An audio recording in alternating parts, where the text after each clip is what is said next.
पिछले एपिसोड में हमने देखा था कि एल्डर फैंग, फायरी और बाकी सारे लोगों ने मिलकर शियाओशन की सेक्ट पे कब्जा करने की कोशिश की थी। यहाँ तक कि उन्होंने मास्टर को भी जान से मारने की कोशिश कर रहे होते हैं, लेकिन जैसे वो ये कर पाते इससे पहले ही वहाँ पर शियाओशन आ जाता है, जो अपनी पावर का इस्तेमाल करते हुए सारे के सारे लोगों के ऊपर हमला करना शुरू कर देता है, जिसके सामने तो कोई भी नहीं टिक पा रहा था। उसे देखकर सारे लोग समझ चुके थे कि हम यहाँ पर शियाओशन का मुकाबला नहीं कर सकते, इसलिए वो सभी लोग अपनी जान बचाकर वहाँ से भाग निकलते हैं, ताकि बाद में कभी आकर जब उन्हें मौका मिलेगा तब वो शियाओशन के सेट के ऊपर कब्जा करने की कोशिश करेंगे। जिसके बाद यहाँ से ये एपिसोड शुरू होता है। तो इस एपिसोड की शुरुआत में सेक्ट के जितने भी डिसाइबल थे वो सभी भागते हुए एल्डर फैंग और बाकियों को पकड़ने के लिए गए होते हैं, ताकि कम से कम एल्डर फैंग ही तो यहाँ पर पकड़ में आ जाए। उसके बाद वो उसे बहुत मारेंगे, क्योंकि ये सारी चीजें उसी की वजह से शुरू हुई थी। डिसाइबल जब भाग रहे होते हैं तो उनके भागने के बाद हम एल्डर फैंग को देखते हैं, जो झाड़ियों के बीच में जाकर छुप चुका था इन डिसाइबल से। उन सभी के जाने के बाद वो झाड़ियों से बाहर निकल कर आता है और अपनी जान बचाकर वहां से भागना शुरू कर देता है। लेकिन जैसे वो भाग रहा था, पीछे से दो बंदे आते हैं जो कि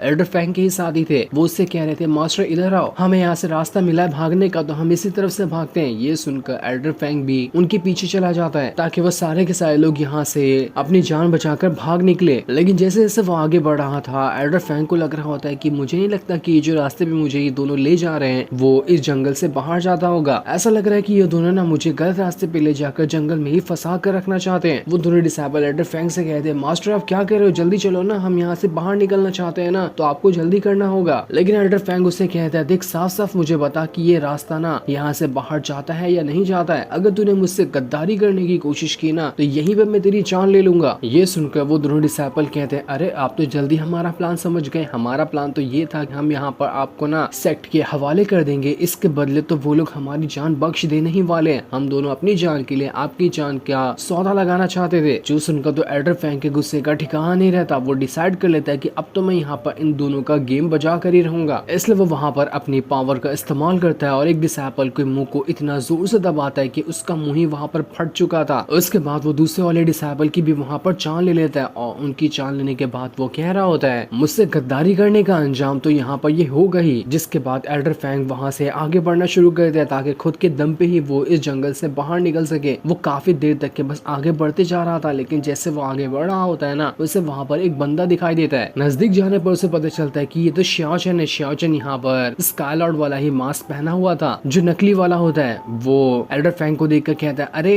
एल्डर फैंग आपने मुझे पहचाना, आपने मुझे वहाँ पर काल कोठरी में बंद किया था, बड़ी मुश्किल से मैं वहाँ से भाग आया हूँ, और देखो रास्ते में मुझे आप मिल गए, बहुत अच्छा हुआ। एल्डर फैंग कह रहा होता है, देख यहाँ पर तू भी मेरे साथ ना कोई खेल खेलने की कोशिश मत करना, अभी दो को टपका कर आया हूँ, तुझे भी टपका दूंगा। शियाओशन कहता है, अरे नहीं नहीं, मेरी औकात कहाँ से आ गई जो मैं आपके साथ गद्दारी करूंगा, बल्कि मैं तो यहाँ पर आपको एक अच्छा आइडिया बताने आया हूँ, ताकि आप उस आइडिया का इस्तेमाल करते हुए इस जंगल से बाहर निकल सके। वो एल्डर फैंग को भी स्काई लॉर्ड वाला मास्क देते हुए कहता है कि मुझे ना कुछ बच्चों ने ये मास्क दे दिया था, बड़ा ही अच्छा मास्क है ये जो स्काई लॉर्ड बंदा है ना पूरी की पूरी सिटी में बहुत ज्यादा फेमस हो गया है, तो हम ये क्या करना चाहिए, हम यहाँ पर यही मास्क पहन लेते हैं और इसे पहन के हम यहाँ से भागने की कोशिश करेंगे, कोई पहचान ही नहीं पाएगा कि हम कौन है, और ये मास्क हमारा साथ देगा इस जंगल से बाहर जाने में। जो आइडिया एल्डर फैंग को भी काफी ज्यादा पसंद आ जाता है कि अरे वाह ये आइडिया तो बहुत अच्छा है। लेकिन एल्डर फैंग शियाओशन से कहा था कि देखो मैंने ना पिछली बार तुम्हें बहुत ही मारा था, तो फिर भी यहाँ पर तुम मेरी मदद क्यों कर रहे हो, क्यों दाल में कुछ काला तो नहीं है ना। शियाओशन कहता है, नहीं नहीं ऐसी बात नहीं है, इस सेक्ट वालों ने ना मेरी भी बहुत ज्यादा बेइज्जती की, मुझे लूजर कहा और मेरी किसी भी तरह से मदद नहीं की, इसलिए मैं खुद यहाँ से भागना चाहता था, और देखो आज मुझे अच्छा मौका मिल गया। मैं आपको अपना मास्टर चुनना चाहता हूँ ताकि आप मुझे सिखाएं, तो मैं भी बहुत ज्यादा पावरफुल बन जाऊंगा। एल्डर फैंग कहता है, शाबाश मेरे बच्चे, मैंने नहीं सोचा था कि तुम्हारा ना दिमाग इतना ज्यादा अच्छे से चलता होगा, तुम तो मेरे बच्चे की तरह, मैं तुम्हें बहुत अच्छी अच्छी चीजें सिखाऊंगा, तुमने कमाल कर दिया यहाँ पर मेरी मदद करके। एल्डर फैंग तो शियाओशन की बातों में बस फंसता ही जा रहा था। शियाओशन एल्डर फैंग से कहता है, देखो मैं साउथ की तरफ से जाता हूँ, आप नॉर्थ की तरफ से जाओ, सुबह तक ना हम दोनों इस जंगल के बाहर होंगे। लेकिन एल्डर फैंग को लग रहा था कि कहीं शियाओशन ना यहाँ पर कोई गेम ना खेल दे, इसलिए वो उससे कहता है कि ठीक है तुम नॉर्थ की तरफ से जाओ और मैं जाऊंगा साउथ की तरफ से, कि अगर यहाँ पर शियाओशन ने कुछ प्लान बनाया होगा तो उसका प्लान उल्टा पड़ जाएगा। लेकिन शियाओशन कहता है, ठीक है कोई बात नहीं, आप जिस तरफ से कहोगे मैं उस तरफ से चला जाऊंगा। शियाओशन के जाने के बाद एल्डर फैंग यहाँ पर कह रहा था कि अगर मुझे यहाँ से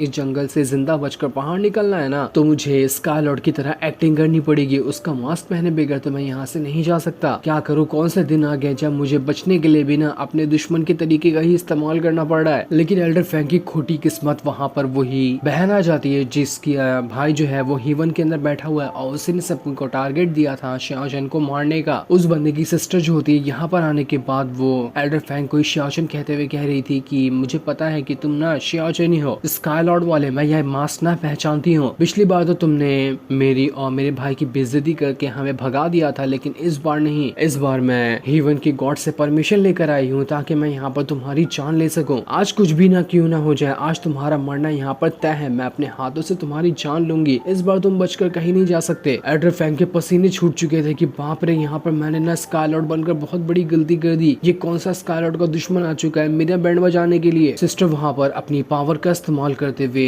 थंडर पावर को एक्टिवेट कर लेती है, जिस वजह से तो वहाँ पर बिजलियों की बारिश हो चुकी थी और उसी बारिश का इस्तेमाल करते हुए उसने एक बहुत ही स्ट्रॉन्ग अटैक एल्डर फैंग के ऊपर कर दिया था। इस वजह से तो एल्डर फैंग का अंचर पंचर ढीला हो जाता है, यहाँ तक कि वो मास्क भी टूट चुका था और वो बेहोश हो चुका था। इस चीज को देखकर उस सिस्टर को समझ में आता कि अरे बाप रे, मैंने तो यहाँ पर थोड़ी सी गलती कर दी, ये तो स्काई लॉर्ड नहीं था, मैंने किसी अनजान और भैंसे आदमी को मार कर बेहोश कर दिया, क्या पता ये मर वर गया होगा, भला इसी में कि यहाँ से निकल लो। इसके बाद वो वहाँ से भाग जाती है। वहीं पर शाओजन भी खड़ा हुआ था जो कह रहा था कि वाह, मेरा प्लान तो बड़ी चुटकियों के साथ काम कर गया, मजा। अब मेरा एक और काम बाकी है, मुझे सबसे पहले जियानमिंग को जाकर बचाना है। एक बार जियानमिंग को बचा लो, उसके बाद सारी टेंशन कम हो जाएगी। दूसरी तरफ जियानमिंग अब भी वहाँ पर ऑक्शन हाउस के मालिक के साथ भाग रही होती है, जिसके पीछे निंगराव पड़ी हुई थी। जियानमिंग जिस गाड़ी पे सवार होती है वो बड़ी अजीब तरह से उड़ रही थी, उसे समझ नहीं आता कि ये कितनी खास है, इसके अंदर स्पिरिचुअल ऑरा भी है और ऐसा लग रहा है कि ये लकड़ियों से बनाई गई है। ऑक्शन हाउस का मालिक बता रहा था कि ये मेरी फैमिली की सबसे खास है, हमारे एंसेस्टर तक के इस गाड़ी का इस्तेमाल किया करते थे। तभी किंगराव जो होती है वो वहाँ पर अपनी पावर का इस्तेमाल करते हुए उस गाड़ी के ऊपर अटैक करना शुरू कर देती है ताकि वो जियानमिंग को गाड़ी से बाहर फेंक दे, उसके बाद वो उसे पकड़ लेगी। लगातार कई सारे अटैक किंगराव के करने की वजह से उस गाड़ी का वहाँ पर बैलेंस बिगड़ना शुरू हो जाता है। तभी गाड़ी के अंदर से वहाँ पर जियानमिंग को एक क्रॉसबो दिखाई दे जाता है, इसलिए वो क्रॉसबो उठाती है और धड़ाधड़ निंगराव के ऊपर हमला करना शुरू कर देती है, जिस वजह से किंगराव की जो बटरफ्लाई पावर थी वो खत्म हो चुकी थी और यहाँ पर किंगराव का अटैक भी डिस्ट्रॉय हो गया होता है। लेकिन इतना जोर से क्रॉसबो चलाने की वजह से यहाँ पर उस गाड़ी का बैलेंस बिगड़ चुका था, वो वहाँ से सीधा नीचे गिरने लगती है, जिस वजह से ऑक्शन हाउस का मालिक और जियानमिंग दोनों बाहर फेंकाते हुए जमीन पर आ जाते हैं। उनकी गाड़ी पूरी तरह से बर्बाद हो चुकी थी। जियानमिंग कहती है यार कितनी घटिया गाड़ी चलाते हो तुम, तुम्हें तो चलाना भी नहीं आता। लेकिन ऑक्शन हाउस का मालिक कह रहा था अरे अभी एक और कारनामा तो बाकी है, हमें कैसे भी करके किंगराव से बचना है ना, तो रुको मैं यहाँ पर दूसरा आइडिया निकालता हूँ। इसके बाद वो गाड़ी का कोई और सिस्टम दबा देता है, इस वजह से वो गाड़ी के जितने भी टूटे हुए पार्ट थे वो सभी आपस में मिलने लगते हैं और मिलकर वहाँ पर एक कमाल का घोड़ा बना देते हैं, जो घोड़ा बहुत ही ज्यादा खतरनाक और खूबसूरत भी लग रहा था। जियानमिंग देख कर हैरान रह जाती है कि कौन से फ्यूचर से ये ऑक्शन हाउस का मालिक ये टेक्नोलॉजी लेकर आया है, बड़ी कमाल की और हैरान कर देने वाली टेक्नोलॉजी है ये। ऑक्शन हाउस का मालिक कहता है खड़ी क्या हो आप, जल्दी आओ, हमें यहाँ से निकलना है ना। इसलिए जियानमिंग भी जल्दी से उस घोड़े पर आकर बैठ जाती है, लेकिन तभी वहाँ पर किंगराव भी आने वाली थी, इसलिए वहाँ पर उसके ऑरा फैलना शुरू हो जाता है। ये देखकर जल्द से जल्द ऑक्शन हाउस का मालिक जियानमिंग को लेकर वहाँ से भागने लगता है ताकि किंगराव के आने से पहले वो भाग सके। लेकिन जितना भी वो आगे बढ़ रहा था,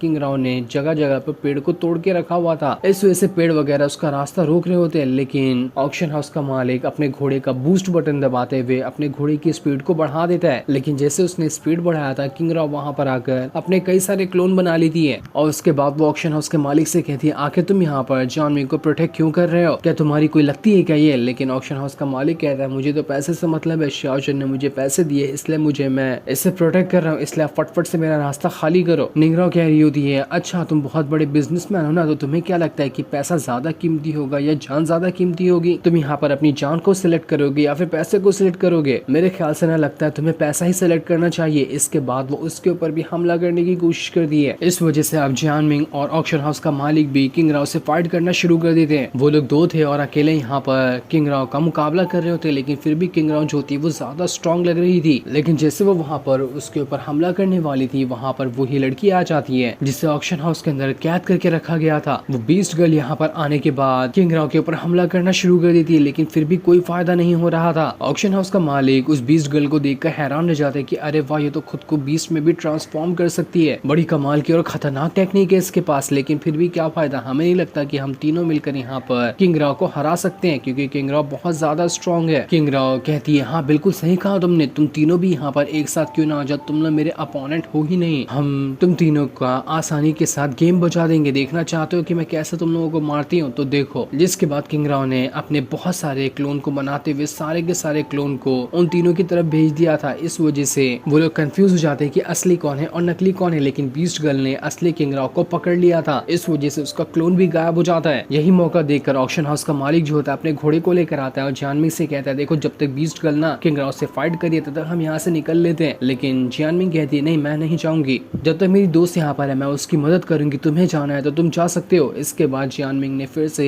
किंग राव के ऊपर हमला करना शुरू कर दिया था, लेकिन जियानमिंग अपनी क्लोन टेक्निक का इस्तेमाल करते हुए फिर से उन दोनों को वहां पर उठाकर फेंक देती है। ये देखकर ऑक्शन हाउस का मालिक दोबारा से बीच में आता है और धुएं वाला धमाका कर देता है। इस वजह से चारों तरफ धुआं फैल चुका था और इसी मौके का फायदा उठाते हुए ऑक्शन हाउस का मालिक जियानमिंग और बीस्ट गर्ल दोनों को लेकर वहां से भाग जाता है। उसके जाने के बाद किंग राव जो थी वो कह रही थी कि तुमने ये काम अच्छा नहीं किया, तुम्हारी हिम्मत कैसे हुई मेरे आंखों के सामने से यहाँ से भागने की, देख लेना मैं एक बार अगर तुम लोग हाथ में आ गए ना तो तुम में से किसी को नहीं छोड़ूंगी। ये मेरा मुझसे वादा है और मैं अपना वादा निभा कर ही रहती हूँ, बस उस दिन का इंतजार करना जब तुम लोग मेरे हाथ में दोबारा से लगते हो। दूसरी तरफ हम शियाओचन को देखते हैं जो अपने घोड़े पे सवार होकर जियानमिंग को ही ढूंढने के लिए आया हुआ था। वो उसी शहर में ढूंढने के लिए आता है जहाँ पर पिछली बार उसने जियानमिंग को छोड़ा था। वहाँ पर आने के बाद उसे आसमान में बहुत ही सारे कैंडल उड़ते हुए दिखाई दे रहे होते हैं, जिसे लोगों ने अपना अपना नाम लिखकर वहाँ पर उड़ा दिया था। उन्हीं कैंडल को वहाँ पर शियाओचन देख रहा होता है, तभी एक कैंडल जो होता है वो जलकर नीचे फेंका जाता है। शियाओचन जैसे उसे उठाता है उसे पता चलता है कि अरे ये तो जियानमिंग वाला ही है, इसने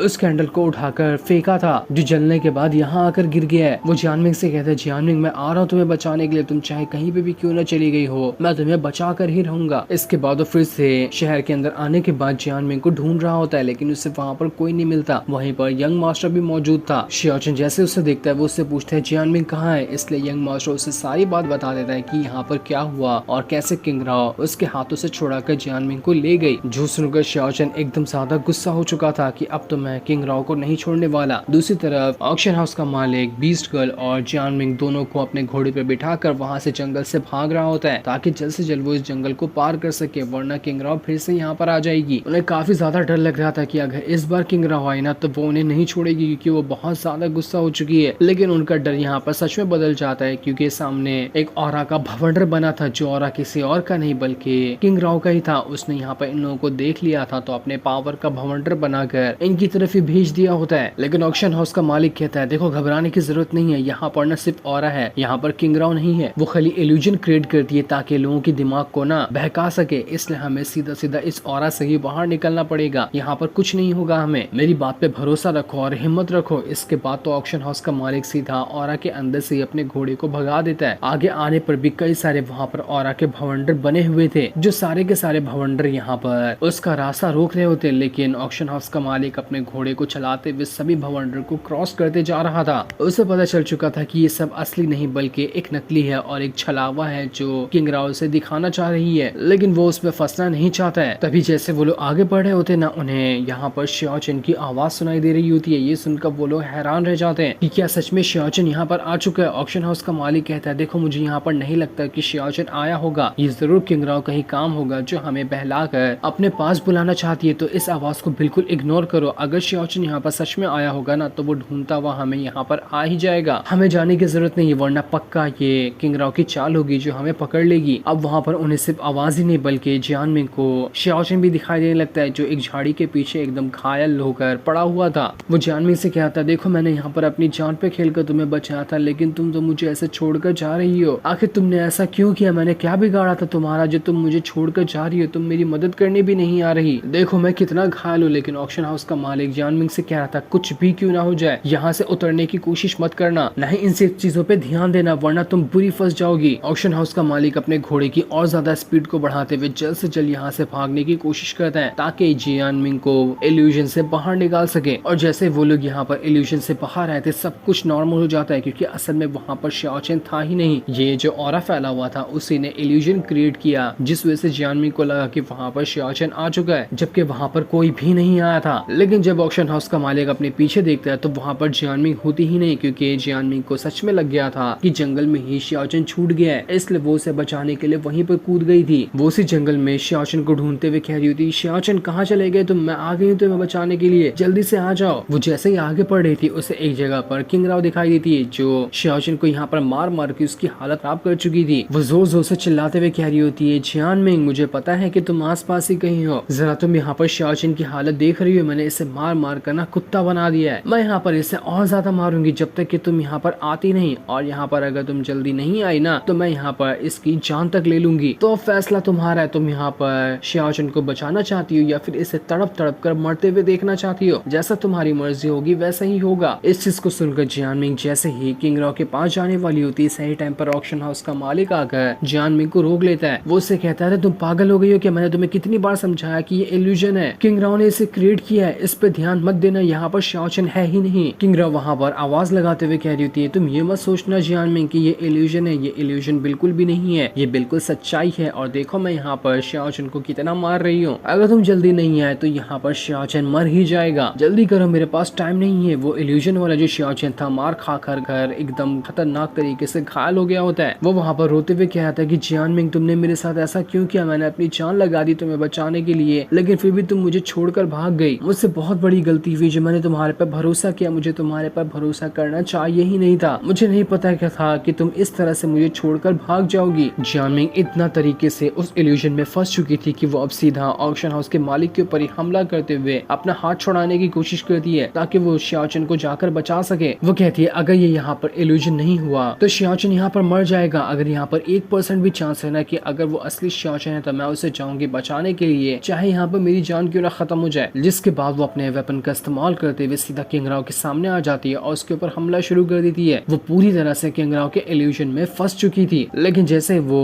शियाओशन के पास आती है उसे पता चलता है कि अरे ये तो शियाओशन है ही नहीं, बल्कि ये तो किंग राव का ही बनाया हुआ एक क्लोन था, और उससे अब यहाँ पर अपनी गलती का एहसास हो चुका था कि मुझे ऑक्शन हाउस के मालिक की बात सुननी चाहिए थी, मैंने बहुत बड़ी गलती कर दी यहाँ पर आकर। किंग राव अपने नाखून घुसाते हुए वहाँ पर जियानमिंग की हालत खराब कर रही होती, पूरा नाखून उसके पीठ के आर पार हो गया था। किंग राव कह रही थी, तुम्हें पता है कि सबसे खतरनाक इल्यूजन क्या होता है? इंसान का जो वो अपने आंखों पे देखता है ना, वही सबसे बड़ा इल्यूजन होता है। हर टाइम इंसान की आंखें ही धोखा खाती है। लेकिन तभी वहाँ पर स्काई लॉर्ड आ जाता है, जो वहाँ पर आने के बाद अपनी पावर का इस्तेमाल करते हुए किंग राव के ऊपर हमला शुरू कर देता है। किंग राव की वहाँ पर हालत खराब हो चुकी थी, इसलिए जल्दी से वो जियानमिंग को उठाकर वहाँ से भागने की कोशिश करती है, लेकिन शियाओशन जैसे तैसे वहाँ पर जियानमिंग को बचा लेता है। वो बेहोश हो चुकी थी, और जैसे बेहोश होने से पहले वो शियाओशन को अपने पास देखती है, उसकी खुशी का ठिकाना नहीं रहता कि आखिरकार शियाओशन वापस आ गया, और इतना कहकर वो बेहोश हो जाती है। तब तक के किंग राव भी वहाँ से भाग चुकी थी शियाओशन को देखकर। जो सीन दिखाते ही ये एपिसोड यहीं पर एंड हो जाता है।